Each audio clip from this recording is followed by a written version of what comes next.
Dagaal ayaa maanta ka dhacay magaalada Baydhabo kaas oo u dhexeeyay ciidanka dowladda federaalka Soomaaliya iyo kuwa maamulka Koonfur Galbeed Soomaaliya. Dagaalkan ayaa daba socday khilaaf muddooyinkii dambe soo kala dhexgalay dowladda federaalka Soomaaliya iyo maamulka Koonfur Galbeed, waxaana sidoo kale jira warar sheegaya in madaxweynaha maamulka Koonfur Galbeed Cabdicasiis Xasan Maxamed Lafdagaren uu maanta ka baxay magaalada Baydhabo uu diyaaradna uu raacay dhanka iyo Itoobiya, balse afhayeenka madaxweynaha maamulkaas Ugaas Xasan Cabdi Maxamed ayaa beeniyay arrintaas isaga oo sheegay in uu joogo Baydhabo. Wuxuu sheegay in madaxweynaha uu joogo xarunta madaxtooyada ee Koonfur Galbeed isaga oo sheegay inay socdaan kulamo u dhexeeya hay'adaha amniga iyo madaxweynaha Koonfur Galbeed.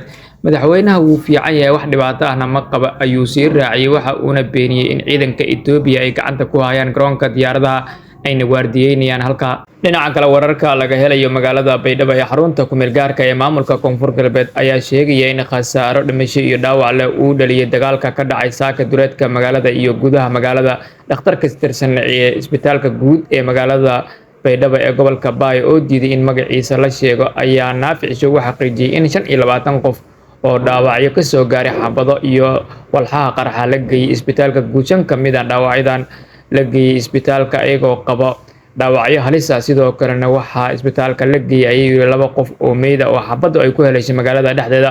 Ilaa hadda tirikoob sax ah lagama hayo khasaaraha naf iyo maalba leh ee uu dhaliyay dagaalkii saaka ka dhacay duleedka iyo gudaha magaalada Baydhabo.